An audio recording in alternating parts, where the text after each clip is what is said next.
Bonjour, chers frères et sœurs en Christ, peuple du monde entier. On remercie encore le Seigneur pour cette journée. C'est toujours une grâce. On a fini avec nos séries de découvertes. Si vous allez sur YouTube, vous tapez 2020, la Bible dévoile pourquoi les sorciers mangent la chair humaine en sorcellerie. Vous allez voir tout ce qu'on a eu vraiment à découvrir. Formidable. Aujourd'hui, on va passer à un autre sujet. Généralement, sur cette plateforme-là, je m'adresse aux nouveaux chrétiens, ou bien à ceux qui cherchent vraiment la voie du Seigneur. Donc, on va voir le mariage. On voit que c'est un sujet très important dans les veillées de prière. Les gens cherchent à se marier. Et c'est bon, c'est ce qui est recommandé. Dieu même a vu qu'il n'était pas bon pour l'homme de demeurer seul. Il lui a fait une semblable. Mais on se rend compte qu'après le mariage, il y a beaucoup de divorces, même dans les familles de chrétiens. Or, Dieu dit qu'il hait le divorce. Vous regardez dans Malachie 2, 16, Dieu dit qu'il hait le divorce. Il hait la répudiation. Il a dit même que la femme de jeunesse, c'est elle-là qui est la femme de l'homme. Voilà. Mais malheureusement, généralement, c'est quand on a fini de se marier qu'on se convertit. Sinon, en principe, l'homme ne devait pas avoir changé de femme par-ci, par-là. Voilà. On divorce, il y a plusieurs causes. Aujourd'hui, on va essayer chacun à sa manière de voir les quelques causes qu'on connaît et voir, sur la base de la parole de Dieu, apporter une solution. Parce que Dieu, il permet seulement le divorce qu'à une seule condition, quand il a eu adultère. Et vers la fin, on verra pourquoi. Parce que Dieu est très équilibré. Donc, on va essayer de comprendre l'homme et la femme. C'est vrai, Dieu nous a créés. Apparemment, nous sommes semblables, mais on est très différents. Dans beaucoup de choses, on est très différents. Tout de suite, on va essayer d'apprendre à connaître l'homme et la femme. On va d'abord dans l'enfance. Tu prends un petit garçon et une petite fille dans les villages. Tu les vois courir en caleçon, ils se promènent en caleçon nu, presque. Mais déjà, dès l'âge de 6 ou 7 ans, les filles commencent à changer un peu de comportement. Les femmes commencent à attacher son pagne, nouer ses pagnes pour se protéger un peu. Bon, les garçons lui continuent un peu. On voit déjà la petite différence. Tu vas dans l'adolescence, tu prends un jeune homme de 17 ans, ou bien 18 ans, une jeune fille aussi également. La jeune fille, alors qu'elle est courtisée, et qu'elle a quelques sentiments pour le monsieur, elle va dire à sa copine, mais celui-là, il perd son temps. Peut-être même que le monsieur même a eu à aller de l'autre côté avec elle, mais elle va dire à sa copine que, en tout cas, elle ne l'aime pas. Tu prends le garçon aussi, qui courtise une jeune fille, peut-être que la jeune fille a refusé ses avances, même pour se donner de la contenance, mais il dit à son ami qu'il allait de l'autre côté avec elle, alors que ce n'est pas vrai. Donc tout de suite, tu vois les deux traits de caractère. La jeune fille, elle ment pour ce qu'elle a fait. Mais le jeune homme, lui, ment pour ce qu'il n'a pas fait. Ce n'est pas un truc figé, ce n'est pas un cas général, c'est juste un constat. Voilà. Maintenant, on avance, on va voir maintenant l'homme et la femme dans un foyer. On va essayer de voir un peu le profil, la psychologie d'un homme et d'une femme dans un foyer. La femme d'abord. La femme dans un foyer, ce qu'elle recherche, c'est la sécurité. Elle veut s'assurer que son homme l'aime, qu'il s'intéresse à elle, que tout ce qu'elle fait là, il s'intéresse à ça. Qui n'a pas seulement les yeux rivés sur peut-être son match de football, bien ses amis, ou bien une partie de pêche, ou bien football. Bon, voilà. Elle recherche, elle veut savoir que le monsieur s'occupe de son quotidien, qu'au moins qu'il arrive à assumer son rôle de père de famille, etc. Elle cherche la sécurité. L'homme, lui, ce qu'il recherche, surtout avant tout, mais c'est le respect. Savoir que son rôle de père, de chef de famille, là, en tout cas qu'on le respecte. Et voilà, on parle de soumission. C'est ça. C'est pas qu'il veut être un tyran, mais il veut quand même savoir que on le respecte. Il a besoin de ça. Ça, c'est déjà, ça y est là, c'est établi. On va essayer de voir un peu maintenant qu'est-ce qui peut amener la différence, bien envoyer quelques petits problèmes. Parce que souvent, c'est des petits détails hein, que quand on n'a pas réussi à corriger, à parler, à communiquer, on n'a pas réussi, je peux dire, à manager, conduit au divorce. Je prends quelques exemples. Un repas, le repas. Il y a les hommes, un homme. Ta femme te fait à manger. C'est vrai, vous vous mariez 50 ans, 60 ans, tu vas venir toujours dire merci, merci, merci, non. Mais une fois, si tu as fait vraiment un très bon repas que tu as aimé, il faut la remercier. Tu ne lui dis pas merci. Mais si elle a eu le malheur de faire un repas qui n'est pas bon, c'est ce jour-là, mais tu vas venir te plaindre. Quelle est cette sauce? La femme, elle, son désir est toujours porté sur son mari, elle veut toujours bien faire. Mais ça peut arriver que bon, mais elle a raté son repas. Mais ce n'est pas ce jour-là qu'il faut choisir pour peut-être te plaindre. La femme aussi. C'est vrai, dans nos pays, on a des filles qui nous font à manger, des servantes de maison. Mais l'homme a toujours besoin de manger la nourriture de sa femme. C'est une femme qui ne rentre jamais dans la cuisine. Jamais dans la cuisine. L'argent. On dit toujours que c'est le nerf de la guerre. Il y a certains conjoints qui disent, des personnes qui disent qu'ils ne connaissent pas le salaire de leur conjoint. C'est tout qu'il faut essayer de voir, dont il faut essayer de discuter. Par exemple, si un homme s'occupe de sa famille, de ses enfants, bon, il est toujours là, qui ne dit pas son salaire, il faut essayer de peut-être le comprendre. Peut-être que, comme on l'a vu plus haut, l'homme a besoin qu'on le respecte, il a besoin d'avoir un peu, comme on dit en anglais, un peu de privacy. Juste, il va avoir son petit jardin, ce qu'il ne veut pas me dire. Mais il assume son rôle. C'est tout qu'il faut essayer de voir. On est des femmes qui, malheureusement aussi, c'est vrai, dans ce cas-là, je connais un couple, une femme dont le mari était décédé, mais qui ne connaissait absolument rien de son mari. Absolument rien, ni son compte bancaire, vraiment rien. La femme était vraiment perdue, elle ne savait pas quoi faire. Mais je connais aussi des couples où les femmes, ça j'ai déjà vu. Souvent quand je passe des cas que j'ai déjà vu, et que le monsieur n'a pas pu avoir de l'argent ce jour-là pour qu'elle aille au marché. Mais elle achète à manger, elle ne donne pas ça à ses enfants. C'est votre père qui doit donner à manger s'il n'a pas donné l'argent. Elle s'achète de quoi manger, elle le mange seule. Ou bien j'ai vu des femmes qui ne vont même pas un jour acheter au moins un bic pour leur enfant. Ou bien un cahier. Alors que ça fait plaisir un jour de pouvoir dire à ton enfant, plus tard que mais moi aussi, de ma façon, j'ai pu contribuer à ton éducation. Il n'est pas écrit quelque part que c'est seulement l'homme qui doit forcément assurer toutes ces tâches-là. La main droite lave la main gauche lave la main droite. Est-ce que la main droite peut faire? Puis est-ce que la main gauche peut faire? Je connais aussi des hommes qui maintenant, là, de nos jours, là, mais ils partagent absolument toutes les tâches avec leur femme. Mais un millimètre près. Et comme on le dit souvent, on entend un peu là, les jeunes gens disent là, si acheter ciment, mais tu vas acheter l'eau pour moudre cela. C'est la modernité, c'est vrai.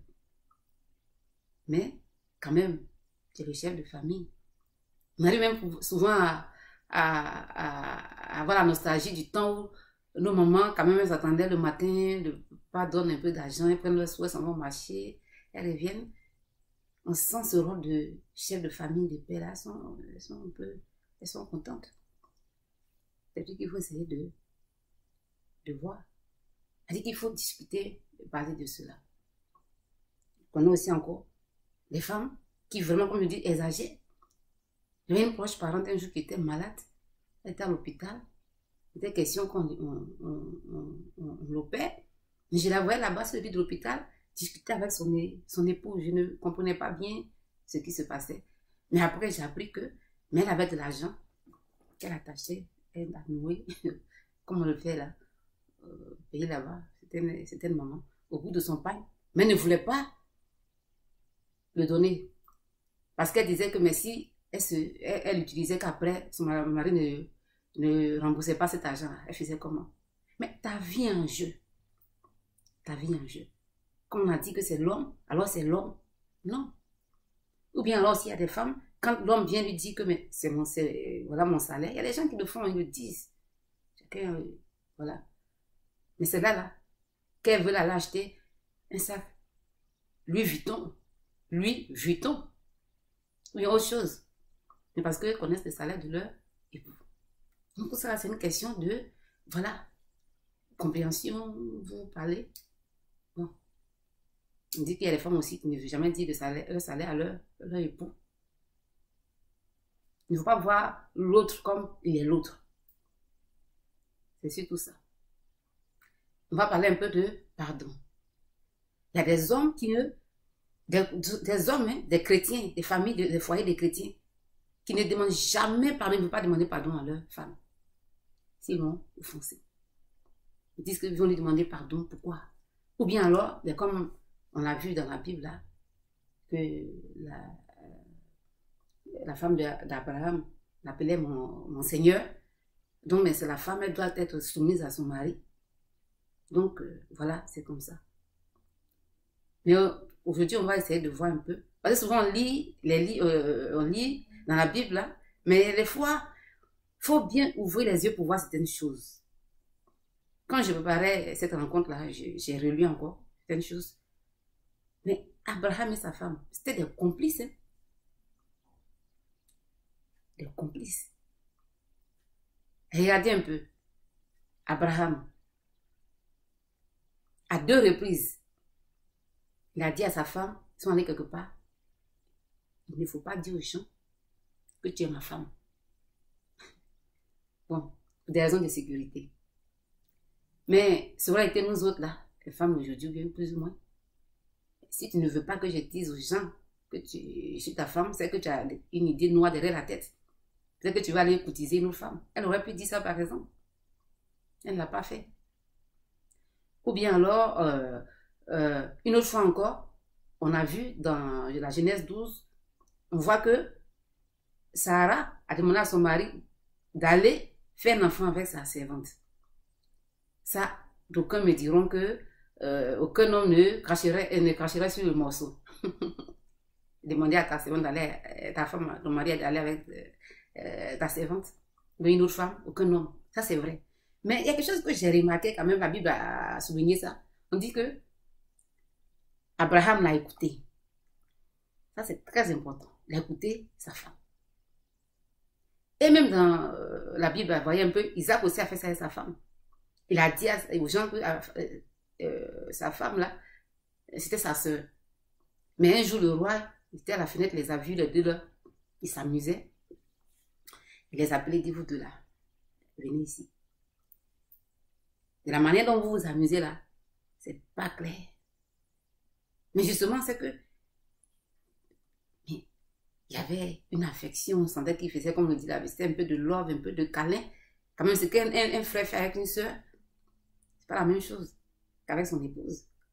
Donc, dans la Bible, là, j'ai pas vu beaucoup de fois où les hommes, c'est vrai que bon, on mettait les femmes à part, elles sont regroupées à part, mais les hommes traitaient bien leurs femmes quand même. Les hommes, à part le mari d'Esther, lui, il n'était même pas juif.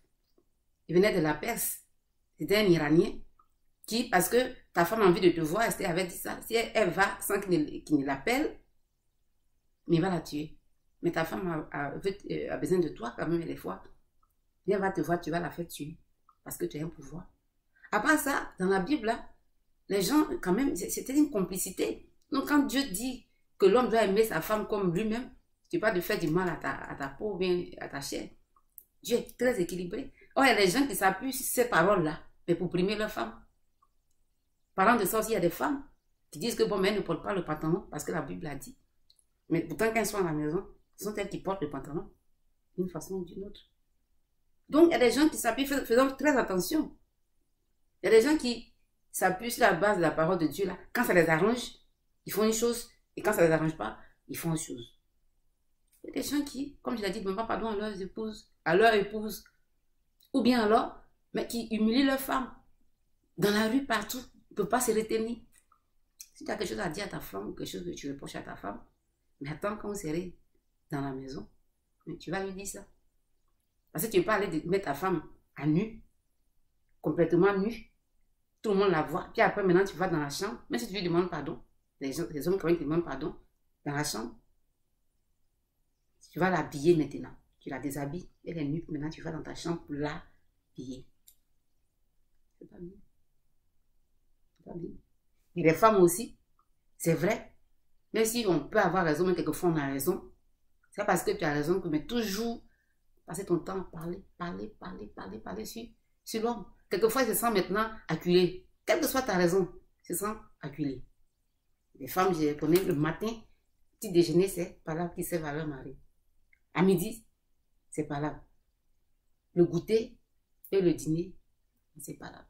J'ai vu une fois où il y avait une femme qui se plaignait tellement de son mari qu'un jour, il lui a dit, bon, tu prends une feuille, je prends une feuille, et puis chacun écrit un peu ce qu'il reproche à son ami. On a dit, ouais. Elle a pris la feuille, elle a commencé à écrire. Elle a écrit quelques 3 ou 4 phrases là. Maintenant, elle était arrêtée. Elle réfléchissait. Pour essayer de trouver un peu autre chose à écrire. Pendant ce temps, son mari écrivait. Il a même retourné la feuille, il écrivait. La femme, elle a dit, quoi? Donc, c'est tout ça que je fais à l'homme là, puis ne dis rien. Parce qu'il y a des hommes qui sont là, ils disent rien, mais ils gardent tout aussi dans le cœur. Vice versa. Donc, tout ça, c'est une question de communication, c'est très important, de compréhension. Voilà. Les hommes, il y a beaucoup de choses qu'ils considèrent comme des détails. Vraiment des détails. Et c'est là l'erreur des femmes. Je vois certaines femmes qui disent que les hommes sont très bêtes. Non, les hommes ne sont pas bêtes. Ils sont loin d'être bêtes. Les choses qu'ils considèrent seulement comme des détails. Voilà. Vous verrez dans un foyer, par exemple, que un homme, parlant de choix, ben de faire attention, il ne pourra jamais, s'il doit faire un achat, avoir quelque chose qui correspond au goût de sa femme. Rares sont les hommes qui le font. Très rares sont les hommes qui le font, mais généralement, ils n'arrivent pas. J'ai remarqué aussi que les hommes, généralement, leur choix de couleur se pose généralement sur soit le rouge, soit le gris, soit le marron. Un jour, j'étais partie au marché, en Afrique, là, en Côte d'Ivoire. Il y a un monsieur qui voulait acheter un pagne à sa femme. Mais c'est le plus vilain pagne qu'il a choisi. J'étais le voir, il dit, non, monsieur, je ne veux pas prendre ce pagne-là. Le vendeur n'était pas du tout content. Il essayait de m'intimider. Je lui ai dit, non, j'ai choisi un autre pagne pour lui. La femme ne sait pas que c'est moi qui l'ai sauvé. Là-bas. Mais les hommes, c'est ça. Ils ont leur vision. Nous, nous avons notre vision. Il y a des époux, par exemple, qui... Mais on l'a d'éloigner complètement leurs conjoints de leurs amis. C'est pas bon d'avoir beaucoup d'amis, c'est vrai aussi. Et souvent aussi, c'est vrai que nous, les femmes, là, on a quand même... On a le flair. Quand la femme te dit que ton ami, là, fais attention. Quelquefois, il y a de la vérité. Quelquefois, ça peut être faux. Mais voilà. Mais aussi, vous parlez, te confier toujours à tes amis. Les problèmes de foyer, toi, t'es chez ton ami, tu lui racontes tout.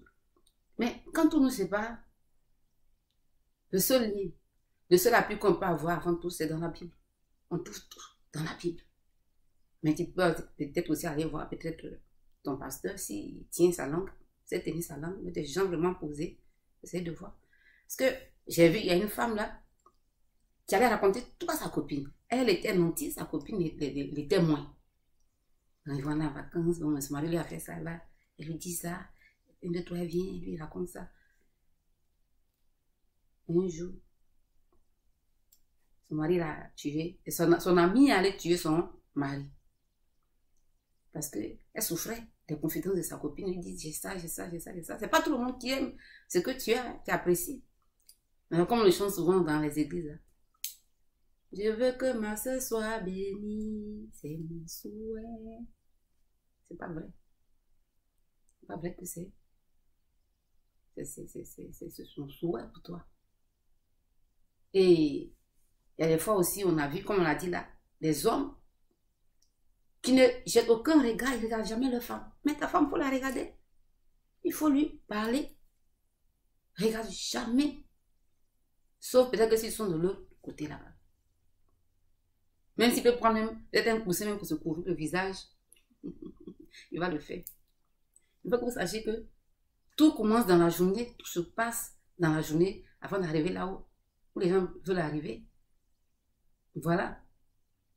Parce que la femme est différente de l'homme. Et très souvent, j'ai eu à régler des problèmes de foyer, c'est ça. La femme, et des fois, c'est quand elle se sent bien dans sa tête là, mais qu'elle va aller de l'autre côté là-bas.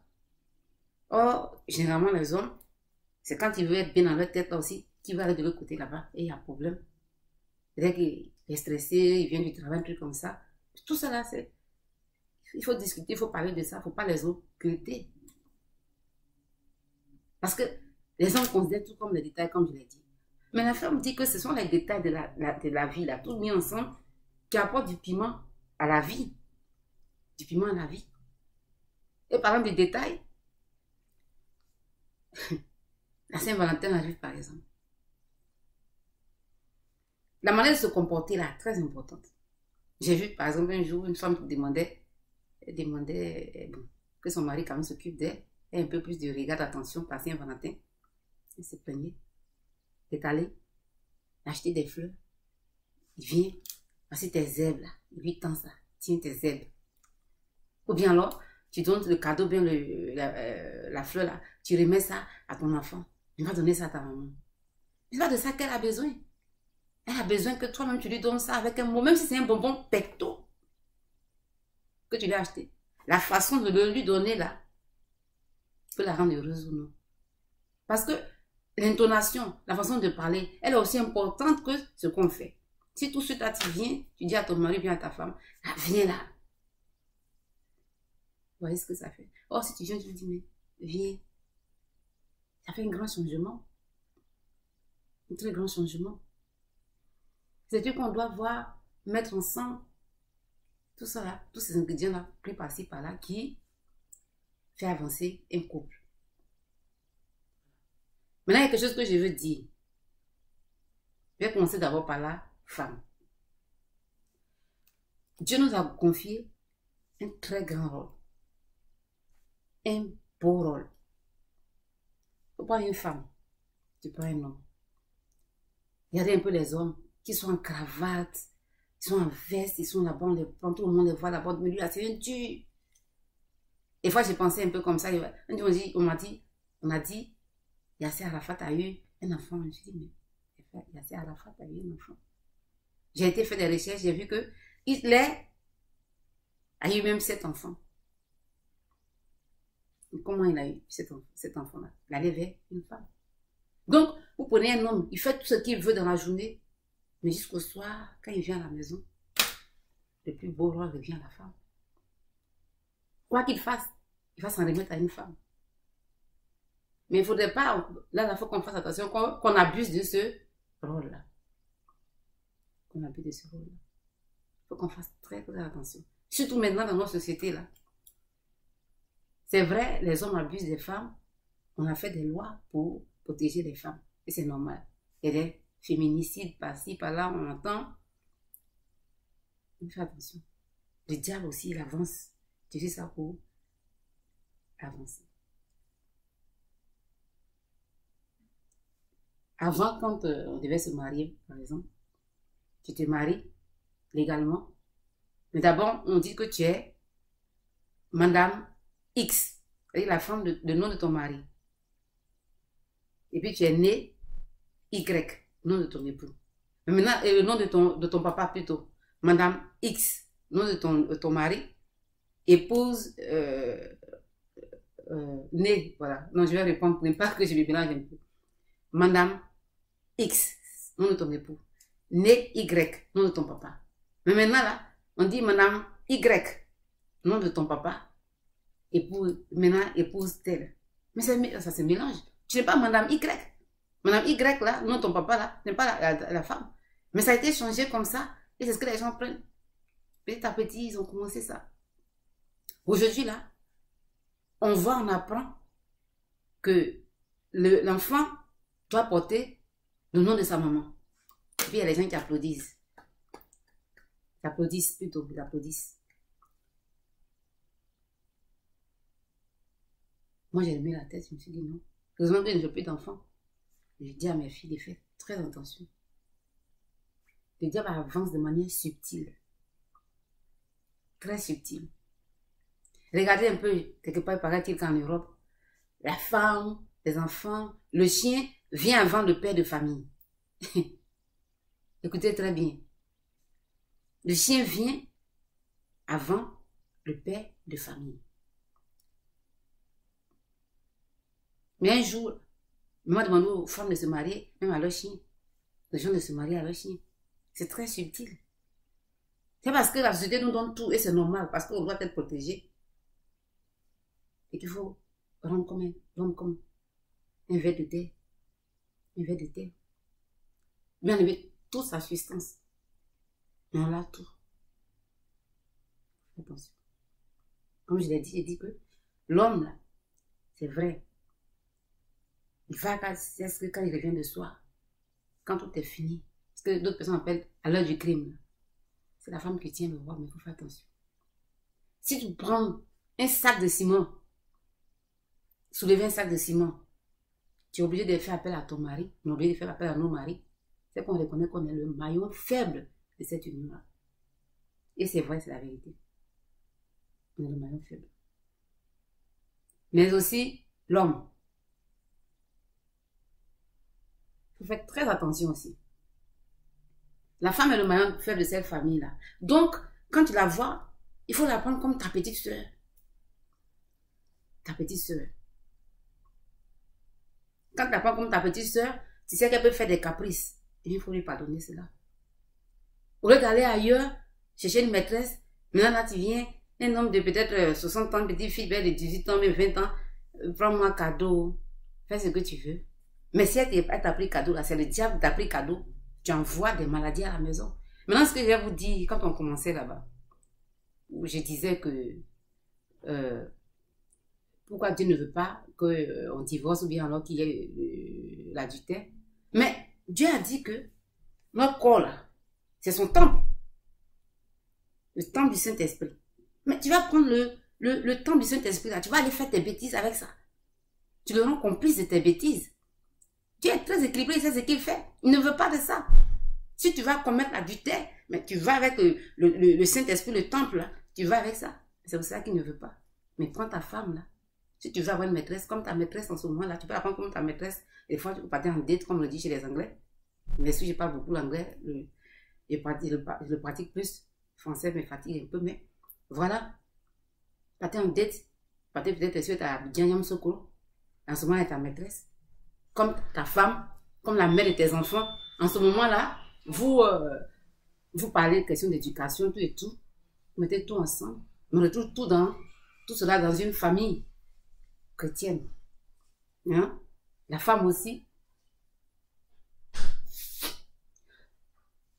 Mais tu prends ton mari comme ton papa, comme ton grand frère, comme ton maman. Au lieu d'aller ailleurs, tu trouves tout cela aussi, comme je l'ai dit, là, tu t'occupes de lui, tu te fais belle pour lui, patati patata, et tu n'as pas besoin d'aller réfléchir aux choses. Comme ton époux, comme la mère, le père de tes enfants, concernant l'éducation. Tous ces ingrédients-là, quand on met ensemble, c'est ça qui fait avancer un couple. Fait avancer un couple. Mais il y a quelque chose que je voudrais dire pour terminer. C'est des choses que généralement je dis aux couples qui se marient. Quand je veux leur offrir quelque chose comme ça, je vais vous le dire. Mais avant que je le dise, je vais vous lire quelques passages sur lesquels vous pouvez vous appuyer dans le couple. Dans Genèse 2, 22, verset 24. Éphésiens 5, 25, verset 25 à 28.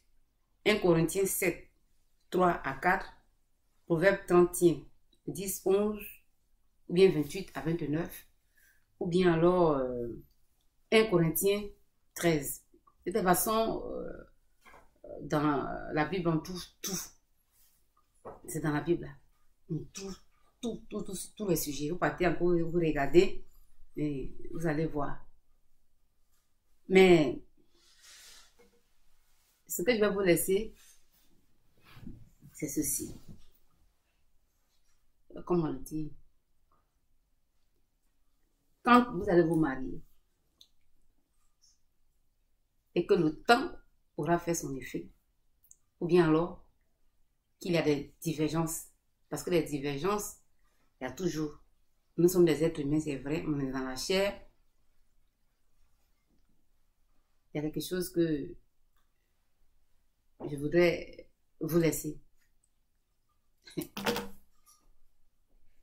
il ne faut jamais, je dis bien, jamais se poser cette question-là. Est-ce que j'ai fait le bon choix?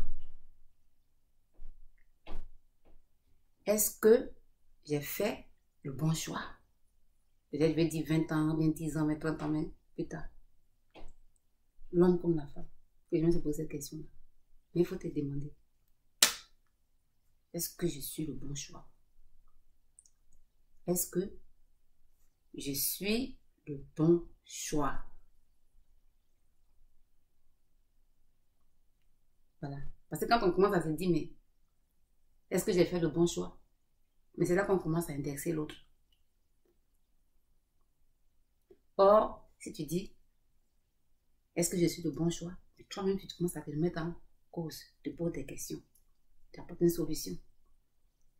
Donc, c'est comme ça, quand on met tous les deux ensemble, qu'on devient une seule chair, la seule chair dont parle Jésus-Christ. En tout cas, souvent, je vois dans les couples, quand ils se marient, bien quoi, on dit, mais s'il lui arrive quelque chose, mais ne lui arrivera rien. On ne se marie pas pour qu'il arrive quelque chose à quelqu'un, c'est pas un programme, ça. S'il lui arrive quelque chose, lui arrivera rien. Il ne faut pas voir l'autre là. Lui, il est l'autre. Vous êtes une seule chair. Une seule chair. En tout cas, que la Bible, qui est notre seule boussole, nous conduise tous dans la vie, comme dans nos foyers. Shalom. Shalom.